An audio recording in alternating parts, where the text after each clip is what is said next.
Shalom, shalom, peace and blessings, peace and blessings. You know, the word says that uh knowledge is puffed up. And so you have to stand under the fact that they always put Egypt in your face. Egypt, Egypt, Egypt, Egypt. You know, uh as the great, because Egypt was the greatest civilization that ever existed, you see, at one space and time. But what you got to understand and what you got to stand under is that before Egypt was the Mesopotamia, which some people might call, you know, uh, what is it, Asiatic, or the Midwest. I mean, not the Midwest, excuse me. Uh, I can't think of it right at the moment, but the Middle East, which is where Mesopotamia, which is what we would consider today to be Babylon. A lot of people are won't won't refer to Babylon in the ancient civilization of Hammurabi and Gilgamesh, even dating back to Nimrod, uh and so you gotta understand that Mesopotamia, which Babylon was the first known civilization. You see what I'm saying? That ever existed. The Zagharat was the first thing that ever existed. And I was kind of watching this guy the other day, and they say that it's nothing new up under the sun. So uh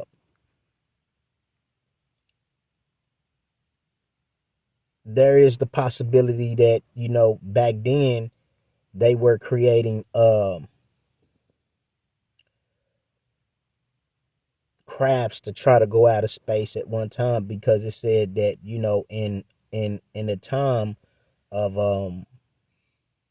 of Nimrod, that they had built uh a uh a tower, you know um up to the heavens. So it's many different descriptions, but that's neither here nor there, because I'm not going to get into that. But what I do want to get into is that the same hieroglyphics that you would find in Egypt were the same hieroglyphics that you would find in Mesopotamia, in the ziggurats, which the ziggurats is basically the same thing as a in the shape of a pyramid. If you want to look at that uh as the same type of structure in so many ways. The ziggurat was like basically the first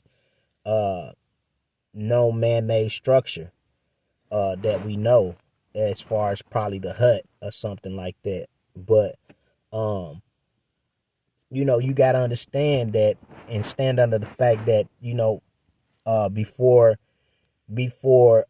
Egypt ever existed, Babylon existed. you know and this is where um a lot of the deception comes in, because they will want you to believe that you know Egypt was the only uh uh empire to ever exist at one time. And so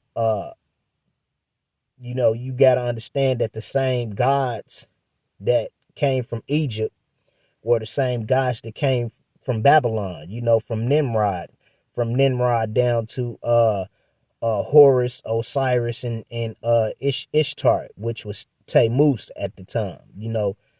That's why in the scriptures it say that they worship Tammuz. The women burnt incense to Tammuz, which is basically like they were doing astrology and things of that nature, which, the scriptures prohibit. Um, but, they never really, you know, tell you about the scriptures, and like in the time that we're living in, there's like a great delusion, going around because, you know, because of information, in the time of Daniel, when Daniel was told to seal up the prophecies, he also said that, in that time that, knowledge would be rampant, which, we're living in that time, which there were times before this time, that, knowledge was rampant, and I believe that was the cause of the destructions of civilizations. You see what I'm saying? And so, when you look, you know, uh, at the scriptures, although it just gives you like a synopsis of the things that occurred, there are other documents and other knowledge and evidence that goes into what really happened, as far as like even dealing with cuneiform. Cuneiform was the first known uh way of communication. Let's say that it wasn't the first, way of language, a dialect.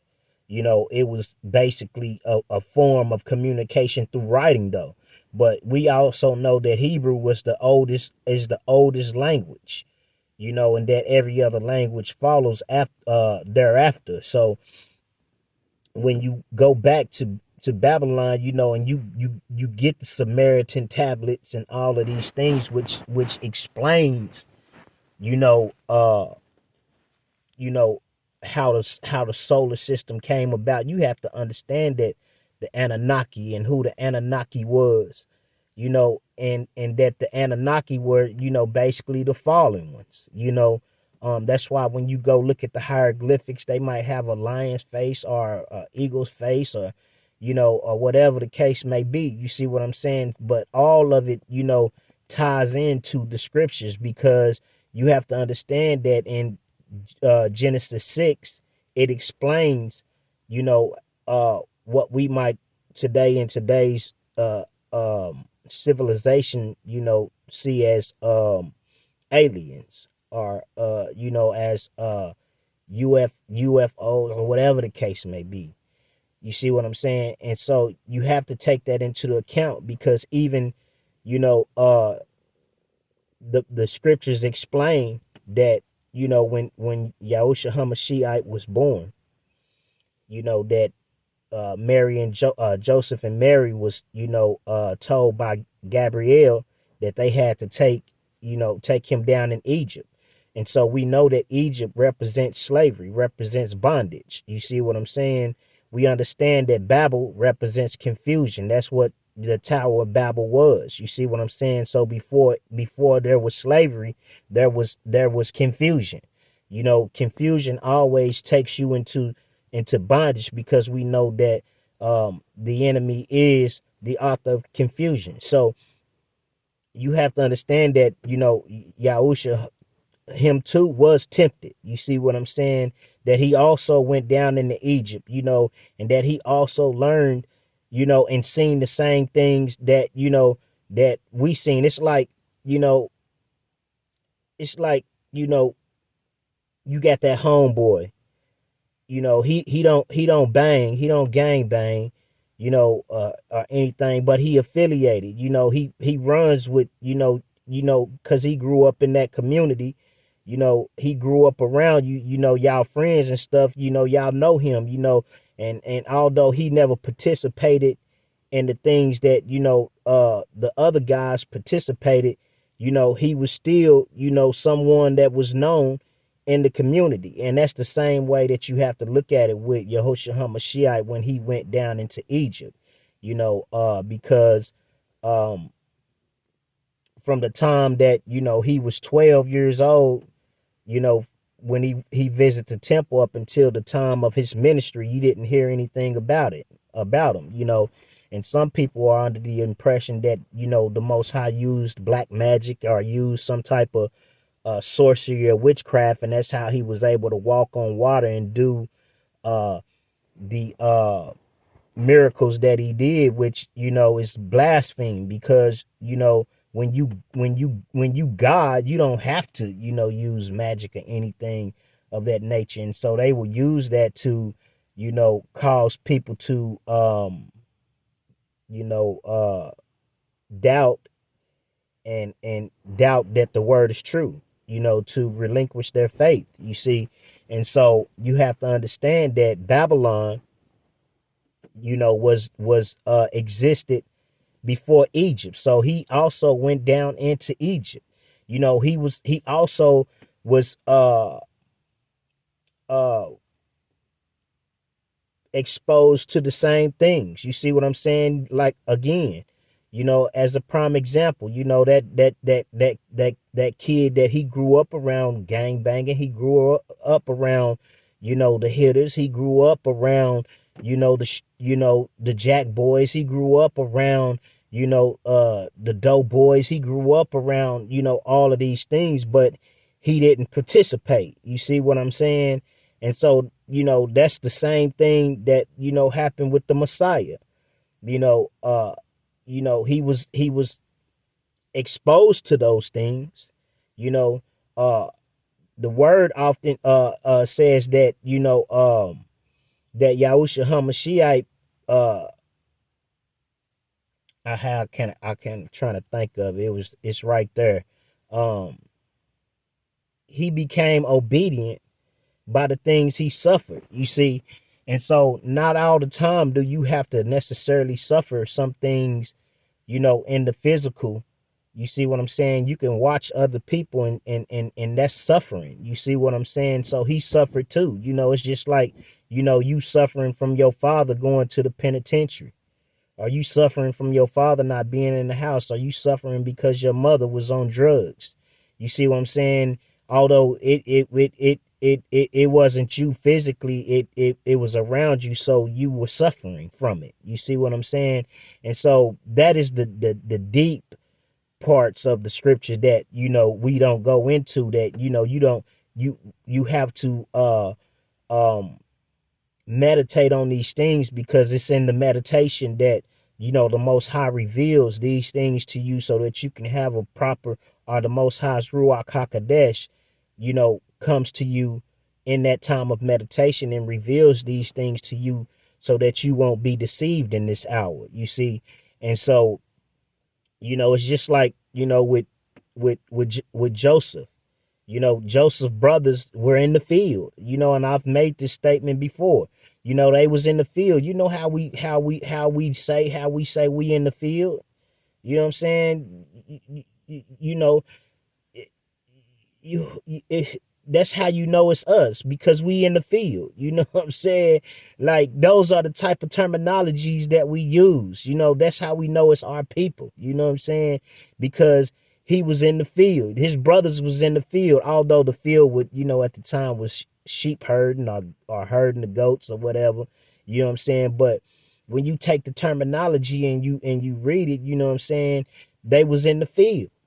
And then, I was listening to this guy tonight, and he was talking about how they took his coat, because he had favor. They took his coat, and took it back to his father, and they put blood on it and said that a beast ravaged him, or, that a beast ate him up. So you have to understand what that beast, represented. The beast, represents, the mark.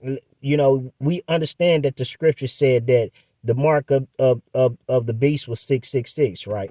So, you have to understand that when it says that they took his coat back, and that, that he had fell victim to, to the world, that he was participating in the field activities. You know what I'm saying?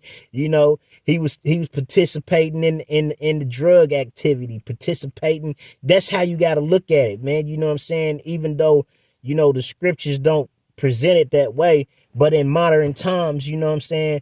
That's how you can look at it. It said that his brothers, because he had favor, like, his brothers was probably catching cases. You know what I'm saying? He wasn't catching no cases. You know what I'm saying? I'm just saying. You feel me? Like, you know,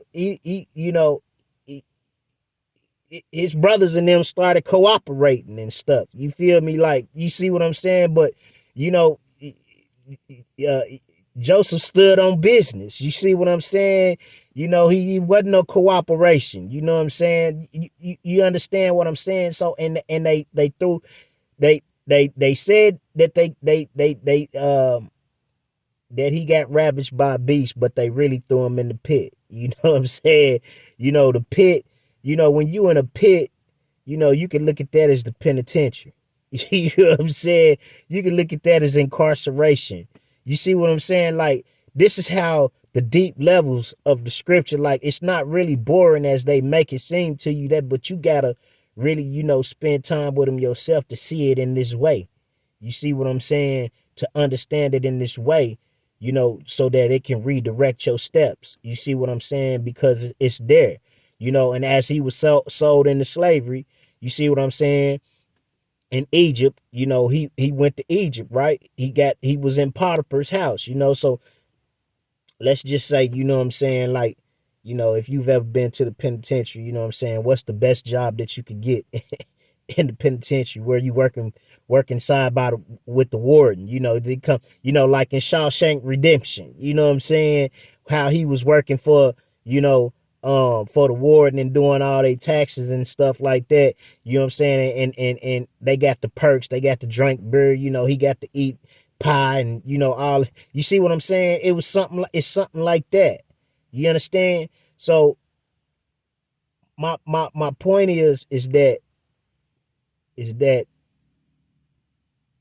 we have to understand that the scriptures is living, that the scriptures is true, you know, and that there is a lot of knowledge out there and a lot of things that, you know, that the fallen ones, when they came, a lot of forbidden esoteric knowledge that they did bring, you know, how to levitate, you know, how to manipulate the waters, how to, you know, it was a lot of things that, you know, they brought, when, you know, a lot of, like, knowledge, you know, that they brought. And that's why the Most High said that knowledge is puffed up.